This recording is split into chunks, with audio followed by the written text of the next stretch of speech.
সোমবার এবং মঙ্গলবার থেকে চিৎকার করতেছিলাম যে ভোটের ইলেকশন ইঞ্জিনিয়ারিং হবে, ইলেকশন ইঞ্জিনিয়ারিংয়ে কীভাবে হবে তার জন্যে বোধহয় নোবেল পুরস্কার দেওয়া উচিত আসিফ নজরুল সাহেবকে। আওয়ামী লীগের ভোট চাইতে হয় না, আওয়ামী লীগের ভোট আওয়ামী লীগ বিএনপি হয়ে গেছে। সেই জন্যেই রাষ্ট্রপতি কালকে কি বলে দিলেন, বাংলাদেশ জিন্দাবাদ। আমার হিসাবে যদি আপনি 10% ভোট জামাত ইসলামের আসে, 203টা আসন, কারণ 125টা আসন তাহলে জামাত পায়, তাহলে 78 আর 125 কত হয়? 203।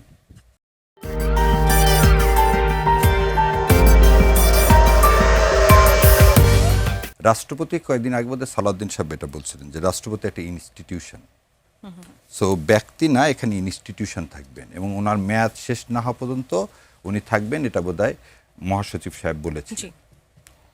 যদি দুটা কথা ঠিক হয় তাহলে সালাউদ্দিন সাহেব এবং মহাসচিব সাহেব একটা বিরাট ভুল করে ফেললেন। ওনারা ওনাদের সরকারকে অবৈধ বানায় ফেলে দিলেন। সেটা কিভাবে? এবং ওনাদের এই ভোটকে ওনারা অবৈধ বানায় ফেলে দিলেন। কেন?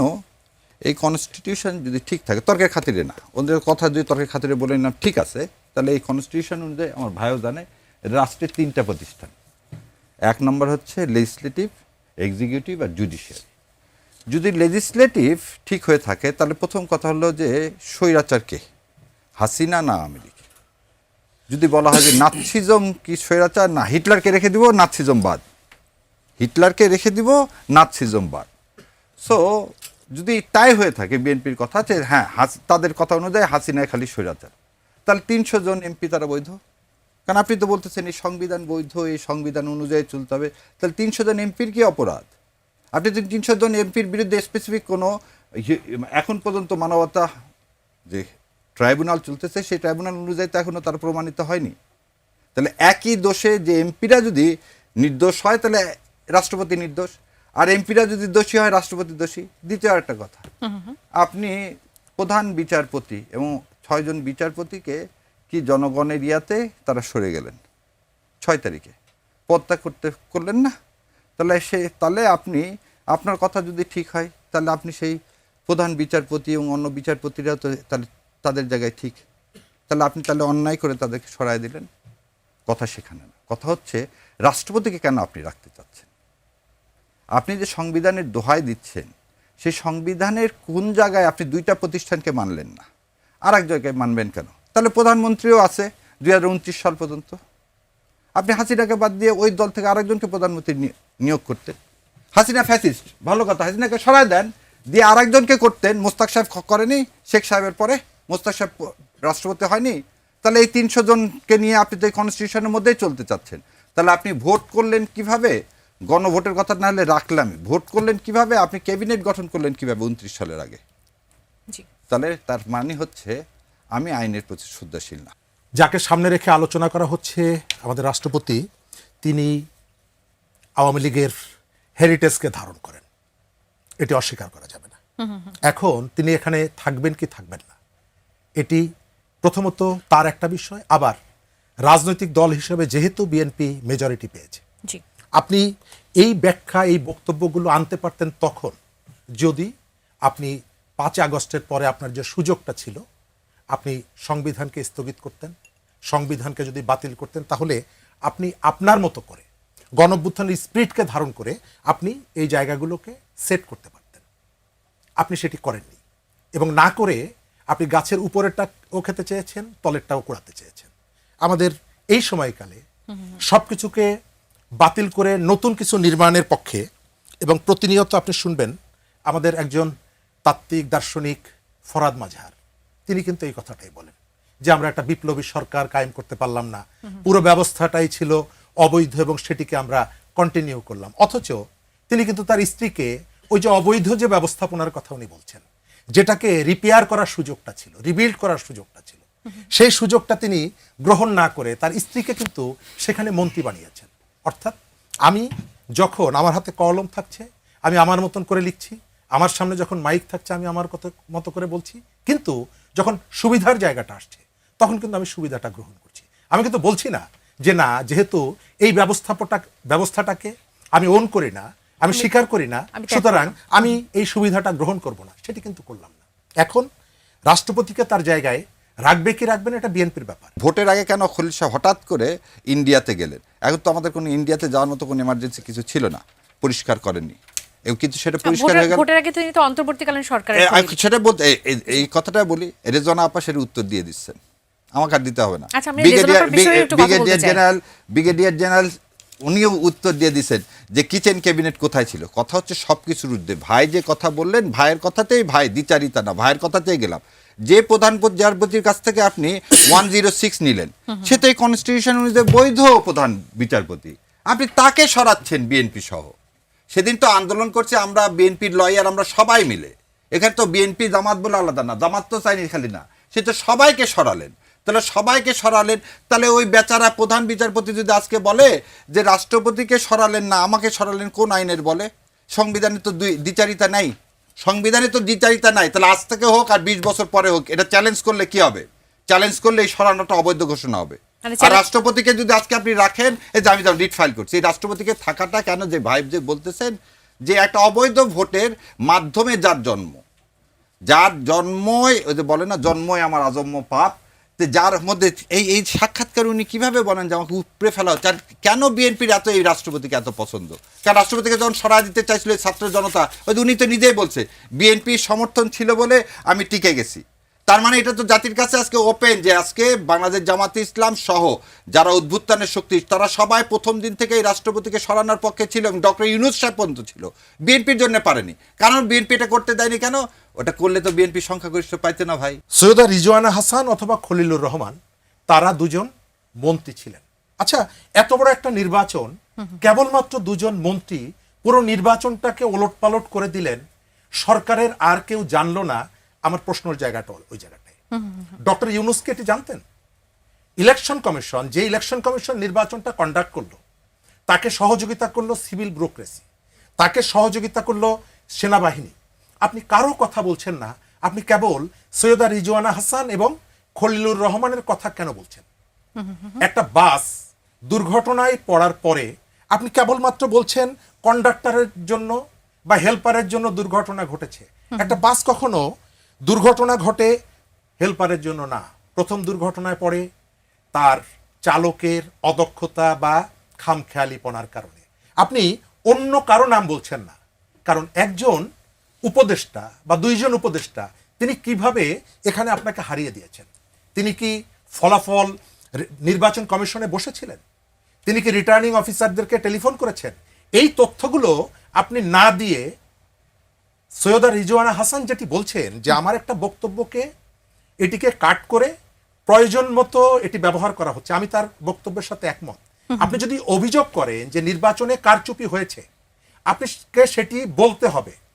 আপনি রিজওয়ানা হাসানের ছবি রাস্তায় রেখে, খলিলুর রহমানের পোস্টার রাস্তায় রেখে তার উপরে জুতা মারছেন, এই অধিকার আপনার আছে এবং এই হেরিটেজটাও আপনার আছে, এই ঐতিহ্যটাও আপনার আছে। এর আগেও এই ধরনের ঘটনাগুলো আমরা দেখেছি। খলিলুর রহমান বিএনপিতে আসলে এটি অপরাধ হচ্ছে, কিন্তু আসিফ মাহমুদ সজীব ভুইয়া অন্তর্বর্তী সরকারের উপদেষ্টা ছিল, তিনি দায়িত্ব ছেড়ে দিয়ে এসে যখন এনসিপিতে যোগদান করলেন এবং জোটে যুক্ত হলেন, তাকে নিয়ে কোনো প্রশ্ন নেই আপনার। এটিও হতে পারে, কিন্তু আপনাকে বলতে হবে রিজওয়ানা হাসান কিভাবে নির্বাচনী ব্যবস্থায় প্রভাব সৃষ্টি করে আপনাকে হারিয়ে দিয়েছে। সোমবার এবং মঙ্গলবার থেকে চিৎকার করতেছিলাম যে ভোটের ইলেকশন ইঞ্জিনিয়ারিং হবে, ইলেকশন ইঞ্জিনিয়ারিংয়ে কীভাবে হবে তার জন্যে বোধহয় নোবেল পুরস্কার দেওয়া উচিত আসিফ নজরুল সাহেবকে। আবার বলে দিচ্ছি, ভোটের ইলেকশন ইঞ্জিনিয়ারিং কীভাবে হতে হবে তার জন্যে আসিফ নজরুল সাহেবকে কি দেওয়া উচিত? নোবেল পুরস্কার দেওয়া উচিত। কেমন করে দেখেন, 74,22,000 ভোট, পোস্টাল ভোট আপনি বাতিল করলেন। কেমন করে বাতিল করলেন জানেন? আপনি 10 তারিখে সরকারি ঘোষণা করলেন না ছুটির, 10-11 তো আমাদের ইলেকশনটা হয়েছে কিভাবে? বৃহস্পতিবারে, শুক্র শনি তো বন্ধ। পোস্টাল রুল হচ্ছে অ্যাডাম ভার্সেস লিন্ডসেল, এই মামলায় বলছে as soon as it is posted, ধরে নিতে হবে ইট ইজ অ্যাকসেপ্টেড।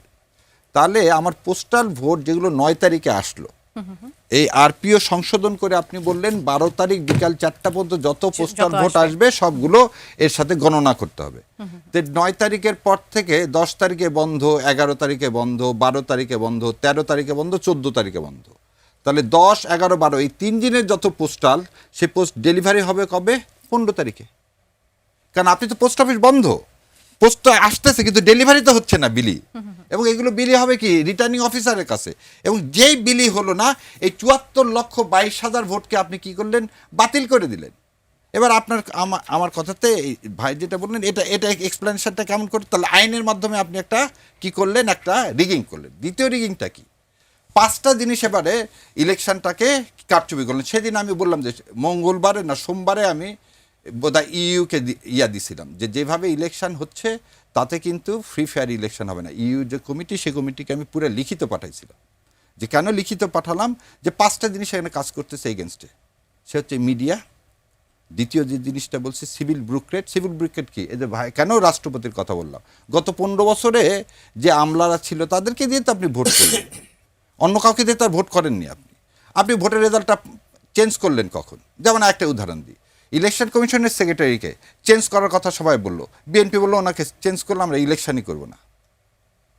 তখন বলা হয়েছে ঠিক আছে, আজকে যে বললো ভাই একটু আগে যে মেনে নিছে বাংলাদেশ জামাত ইসলামে আমির সাহেব কি বলছেন, বুকে অনেক ব্যথা নিয়ে মেনে নিলাম, কারণ যদি মেনে না নিতাম তাহলে এদেশে অস্থিরতা সৃষ্টি হতো। সেই ব্যথাটা কি এখন আমরা জানতে না পারছি? এখনো আছে। কেন ব্যথাটা মানেটা কি? ব্যথাটা কি বাড়লো? না জুলাই সনদের জন্য আমরা সব স্যাক্রিফাইস করছি। আমরা তো বুঝিনি যে ওনারা শপথ নেবেন না জুলাই সনদের। কি ভোটের আগে একবারও বলছেন? দেখেন আলতাফ সাহেব ভোটের পরে কি বললেন, যে এই রেফারেন্ডাম গ্রহণ না করলে ভোটই দিত না, সেই জন্য এই তেলিসমাতি করছে। শেখ সাহেব যেমন বলছিলেন 70 সালে, আরে দাঁড়ারে এলএফ হতে সাইন করছি, মজা দেখাবো, আগে ইলেকশনে জিতে নি। একই কাজ হচ্ছে, বিএনপি খালি ভাবছে যে করে হোক আমি তো জানি আমাকে আমার ইন্ডিয়া পার্শ্ববর্তী দেশ আমাকে মেজরিটি দিচ্ছে, আমি তো সেই অ্যাসুরেন্স পেয়ে দেশে ফিরে আসছি। আমি অ্যাসুরেন্স পাইছি, আমাকে দেওয়া হয়েছে। শোনেন, এই হিসাবে 203টা আসন জামাত ইসলাম পাওয়ার কথা। এই ইলেকশনে যদি আপনি 74 এই হিসাবটা কিভাবে করলেন? এই দেখাচ্ছি আপনাকে, আপনি এই দেখেন হা ভোট আর আচ্ছা বিএনপি কত পার্সেন্ট ভোট পাইছে, 51% ভোট, আর হা ভোট কত পড়ছে, 69% ভোট। তার আগে ভাইয়ের কথা একটু আর আগের একটা কথা ভুলে গেছিলাম উত্তর দিতে। দেখেন হিল ট্রাক্সে বিএনপি জিতছে না, ভোট জিতছে। হিল ট্রাক্সে ভাই যে বললো যে আমিরের জামাত যে পটুয়াখালীতে আওয়ামী লীগের ভোট চাইছে, না আওয়ামী লীগের ভোট চাইতে হয় না, আওয়ামী লীগের ভোট আওয়ামী লীগ বিএনপি হয়ে গেছে। সেই জন্যই রাষ্ট্রপতি কালকে কি বলে দিলেন, বাংলাদেশ জিন্দাবাদ।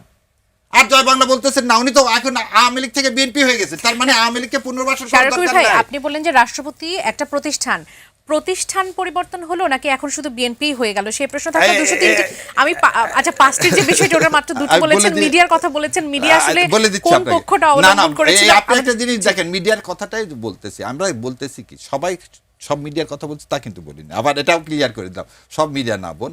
আমরা বলতেছি যে সেদিন যে ইলেকশন ইঞ্জিনিয়ারিং হয়েছে তার মধ্যে মিডিয়ার একটা পার্ট ছিল। যেমন সিভিল ব্রুকেটিকে আমরা সবাইকে বলবো না, তাহলে তারা আপনি 75টা সিট পাইতেন না। আমার হিসাবে, আমার ব্যক্তিগত, এবং বলতেছি এটা রেসপন্সিবল টু মাইন্ড, যে আমার হিসাবে যদি আপনি 10% ভোট জামাত ইসলামের আসে, কারণ জামাত ইসলাম 203টা আসন কনফার্ম হয়ে যায়, একদম 203টা আসন, কারণ 125টা আসন তাহলে জামাত পায়, তাহলে 78 আর 125 কত হয়, 203।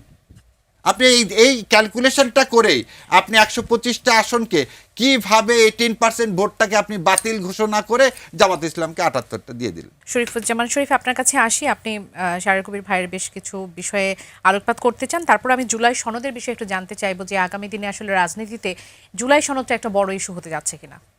ধন্যবাদ। আমি তার আগে তার কয়েকটা প্রশ্নের, আমার সম্ভবত সময় খুব বেশি নেই, তারপরে 2-3টি প্রশ্ন আমার মনে হয় যে এই পার্টটা সে উত্তর দিবে, আমি 3টা প্রশ্ন জিজ্ঞেস করি তাকে।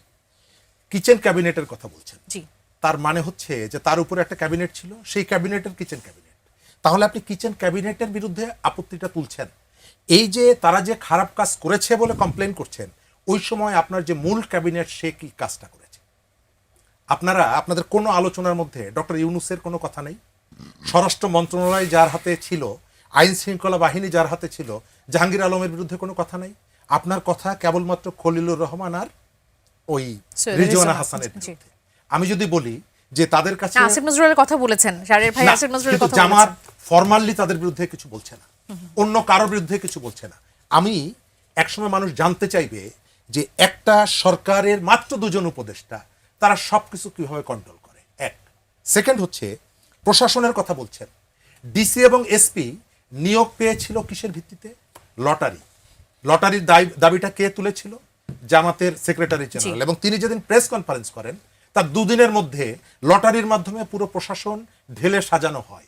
এখন আপনি যদি বলেন যে এই প্রশাসন আমার পক্ষে কাজ করেনি, তো আপনার প্রস্তাব অনুযায়ী তো সরকার সিদ্ধান্তটা নিল। 3 নম্বরে হচ্ছে পোস্টাল ব্যালটের 74 লক্ষ ভোট, এই ভোটটা যে পুরোটাই আপনার পক্ষে আসতো, সেটি বা কিভাবে নিশ্চিত হলেন শাহরিয়ার কবির ভাই? আপনারা কিভাবে নিশ্চিত হলেন? জি, পোস্টাল ব্যালটের সময় পুরো একেবারে প্রস্তুতি কম। নিয়েই তো জি। বিতর্ক ছিল। জি, পছন্দ মতো প্রতীক বরাদ্দ হয়েছে, অর্থাৎ আপনি তাহলে এটিকে আপনার মতো করে সাজিয়ে এনেছিলেন, শেষ মুহূর্তে এসে এটা আপনার পক্ষে গেল না বলে আপনি কি বিক্ষুব্ধ সাজানোর হয়েছেন? পর কি পরিস্থিতিটা চেঞ্জ হয়ে গেল? শাহরিয়ার কবির ভাই যদি একটু বলেন। আচ্ছা, ভাই তো অনেক কিছু বললো, খালি ভাইয়ের কথার উত্তর দিই। ব্রিগেডিয়ার সাকওয়াত বলছেন তাকে ইলেকশন সম্পর্কে একটা কথাও জিজ্ঞাসা করা নেই, হয়রাজ হি ওয়াজ দ্য মানে এক্স নির্বাচন কমিশনার ছিল। সো ওনার স্টেটমেন্টটা বোধহয় দেখছেন চ্যানেল 1-এ সবাই, যে ওখানে উনি নিজে বলছেন আমাকে একটা কথাও জিজ্ঞাসা করেনি, আর এর বাইরে আর কিছু বলবো না। দ্বিতীয় যে কথাটা বলছেন পোস্টাল ব্যালটের সব যে আমাদের মধ্যে আসতে, আমি এই কথা বলিনি, কিন্তু আমি কি হিসাব দেখাইছি, 203 হিসেবটা তাহলে কিভাবে আপনি আমি 203 হিসাবটা বললাম 10%, আর আপনি পোস্টাল ব্যালটের যে হিসাবটা সেটা হচ্ছে ভোটের ডিফারেন্স হচ্ছে 18%। আপনি বিএনপির ভোট এবং ভোটের মাঝখানের ডিফারেন্সটা হচ্ছে 18%, 51% আর 59%। সো 18% তো আমার লাগে না, আমার 10% হলেই তো আমি 203 হয়ে যাচ্ছি। আর দ্বিতীয় কথা, জুলাই সনদের কথা বললেন বোন, শোনেন, জান দিব জুলাই দিব না, এই কথা যেটা মিন করছি, এটা আমরা মিন করছি, আমরা এটা সচেতন সমাজ হিসাবে, এদেশের সন্তান হিসাবে আমরা এটা বলি। এবং আমি দ্ব্যর্থহীনভাবে মনে করি বাংলাদেশ জামাত ইসলাম যদি এই সংসদ এই জুলাই সংস্কার আদেশ নিয়ে কোনো কিছু না করে, জুলাইকে ধারণ না করে, তাহলে এই সংসদে বসা মিনিংলেস। এটা জামাতে নির্ধারণ করবে, বসবে নিশ্চিতভাবে। আমি জানি না, আমি বললাম যে মিনিংলেস। এবং তার অবশ্যই এই রাষ্ট্রপতি যেদিন ভাষণ দিবে সেদিন যেমন তার ওখানে উপস্থিত থাকা উচিত না, ঠিক সেরকম ডিপটি স্পিকার না উচিত না। এবং বিএনপিকে বাধ্য করা উচিত জুলাই নিয়ে প্রথম 180 দিন আগে জুলাই বাস্তবায়ন হবে, তারপর অন্য কথা। যদি তা না হয় তাহলে এদেশের কপালে আবার সেই কালো মেঘ আসবে।